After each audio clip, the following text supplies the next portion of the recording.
अस्सलाम वालेकुम friends, welcome back to top smarties. Drama serial Umme Ayesha, जहां पर उम्मे आयशा के ससुर हमेशा से ही उम्मे आयशा के साथ हैं क्योंकि वो इसे बहू नहीं बेटी मानते हैं। अब यहां पर जब अजमीर ने जाकर माहम को बताया कि अब्बू ने मना कर दिया आयशा को तलाक देने से, इसलिए मैं उसे तलाक नहीं दूंगा, तुम्हें उसके साथ ही मुझे कबूल करना होगा। तो माहम को बहुत गुस्सा आया। वो तो आयशा के सामने खड़ी हो गई, आयशा से आकर लड़ने लगी। अजमीर तुम्हें नहीं चाहता, वह तुम्हें अपनी बीवी के तौर पर कबूल नहीं करता, तो तुम क्यों उसकी ज़िंदगी में ज़बरदस्ती शामिल हुई हो? तुम्हें तो चाहिए कि उसको छोड़कर चली जाओ। तो आयशा, जिसने माहम का ये मकरूह चेहरा पहली बार देखा, इसलिए तो बोल उठी, माहम तुम इतने मकरो फ्रेब वाली हो सकती हो, मैंने सोचा भी नहीं था। तो माहम भड़क उठी, इसमें मकरो फ्रेब की भला क्या ही बात है? क्या तुम जानती नहीं कि मैं और अजमीर एक दूसरे को चाहते हैं, पसंद करते हो, तुम हमारे दरमियान में आई हो? तो यहाँ पर आयशा कहने लगी, कितनी बेहिस हो ना तुम, एक शौहर को उसकी बीवी के सामने कह रही हो कि पसंद करती हो, तो क्या मुझे बुरा नहीं लगेगा? मेरा हक है उन पर, तुम्हारा नहीं। अब आयशा ने जो इस तरह से जवाब दिया तो माहम तो रोते हुए नौशीन बेगम के पास आ गई। आयशा ने आज बहुत बुरी तरह से बात की मुझसे, पहले मैं उससे लड़ाई करने लगी थी, लेकिन फिर आपका ख्याल आ गया कि अगर मैं उससे लड़ पड़ी तो अंकल को अच्छा नहीं लगेगा, वो फजूल में आपसे लड़ाई करेंगे, बस इसलिए उसे जवाब नहीं दिया मैंने।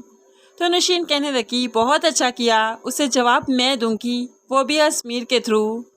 अब जैसे ही अजमीर घर आया तो उसे 2 की 4 लगाकर बताई कि अजमीर साहिब भी माहम की खातिर अपनी बीवी के सामने जा खड़े हुए। तुम्हें माहम से मसला क्या है? जेलस होती हो ना उससे, उसकी तरह बनना चाहती हो लेकिन बन नहीं पा रही। तो आयशा कहने लगी, हाँ जेलस होती हूँ ना, वो मेरा हक ले रही है और आप उसे मेरे सारे के सारे हक देते जा रहे हैं। जेलस तो होंगी ना, मेरा दिल जलेगा तो सही ना। अब यहाँ पर अजमीर तो सिर्फ आयशा को देखता रहा कि पहले इसने कभी इस तरह से इजहार नहीं किया था, लेकिन अजमीर अब कुछ नहीं कह पा रहा क्योंकि उसे हक है सब कुछ कहने का, बीवी है उसकी, इजहार करने का हक है, मोहब्बत जतलाने का हक है।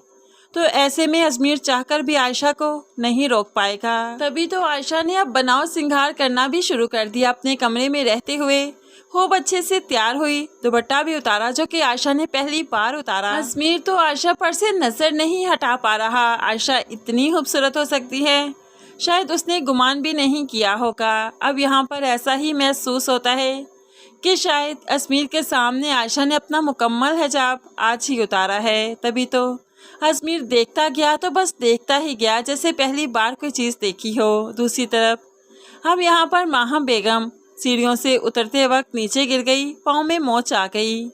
ऐसे में आयशा ही है जो माहम का बहुत ख्याल रखती है, उसे मरहम पट्टी भी करती है और उसे फिर बेड से नीचे भी नहीं उतरने देती, उसके सारे काम करती है। जब माहम ठीक हो गई तो बहुत शर्मिंदा हुई। नौशीन बेगम से इजहार करती है, कहीं मैं आयशा के साथ ज्यादती तो नहीं कर रही? वो कितनी अच्छी है, सबका कितना ख्याल रखती है, लेकिन मैं हूँ कि उसके साथ कितना बुरा कर रही हूँ। तो नौशीन बेगम अब माहम को किसी भी शर्मिंदगी में जीने नहीं देगी, इसलिए कहने लगी, तुम बुरा नहीं कर रही, बल्कि तुम तो उसका अच्छा कर रही हो। वो खुद ही नहीं जानती कि उसने अपने साथ करना क्या है, तुम उसे रास्ता दिखा रही हो, क्योंकि वो अजमीर के साथ खुश तो नहीं। ऐसे में जब तुम अजमीर की ज़िंदगी में आओगी तो उसे भी अपना जीवन साथी अपनी मर्ज़ी से चुनने का हक हासिल हो जाएगा। अब माहम थोड़ी सी सेटिस्फाई हो गई कि शायद वो बिल्कुल ठीक कर रही है। दूसरी तरफ हम देखें तो माहम अगले दिन जो हॉस्पिटल जा रही थी तो रास्ते में किसी ने उसे किडनैप कर लिया। अब ये वक्त माहम के लिए बहुत मुश्किल है, लेकिन होप्सो ये वक्त माहम पर इसलिए आया ताकि वो आयशा की कही हुई बातों को याद कर सके। मुश्किल में दुरूद पाक पढ़ना, अल्लाह पर यकीन रखना, अल्लाह से दुआ मांगना, नमाज पढ़ना और फिर कलाम पाक पढ़ना, यही तो है मुश्किल में करना। जो कि आजमाइश हम पर आई है तो फिर अल्लाह पाक उसे हम पर आसान कर दे। अब होप्स हो कि यहाँ पर माहम आयशा के बताए हुए तरीक़ों पर अमल करते हुए इस किडनैपिंग केस से बाहिफाजत निकल जाए। इस तरह से माहम का और भी मजबूत अकीदा हो जाएगा, ईमान हो जाएगा। लेकिन जो भी हो जाए, माहम एक बार तो अजमीर से मंगनी ज़रूर करेगी। माहम की किडनैपिंग के बाद सभी घर में बहुत परेशान हैं, ख़ास तौर पर नौशीन बेगम, क्योंकि नौशीन बेगम अब परेशान हो चुकी है कि माहम की माँ को क्या जवाब दूंगी। जवान जहाँ लड़की मेरे घर आई थी मेरी जिम्मेदारी पर, लेकिन सुबह से जो हॉस्पिटल भी नहीं पहुंची तो पता नहीं कहाँ चली गई। अब यहाँ पर सभी उसकी वजह से काफ़ी परेशान हैं। अजमेर काफ़ी परेशान है। लेकिन फ्रेंड्स, आपको क्या लगता है, क्या माहम को किसी ने किडनैप किया? क्या कोई हॉस्पिटल में ऐसा सीन हो गया कि कोई इसे किडनैप कर ले, या फिर जैसा हमने आपसे कहा कि ईमान को मजबूत करने के लिए माहम को एक दफ़ा मुश्किल में डाला क्या? आप इस बारे में क्या कहते हैं ज़रूर कमेंट्स में बताइएगा। मज़ीद वीडियोस के लिए चैनल को सब्सक्राइब करके साथ बेल नोटिफिकेशन ज़रूर प्रेस कर लीजिए ताकि आने वाली हर वीडियो बहुत आसानी से देख सकें। दुआ में याद रखिएगा, अपना बहुत सारा ख्याल रखिएगा। नई वीडियो तक के लिए अल्लाह हाफिज़।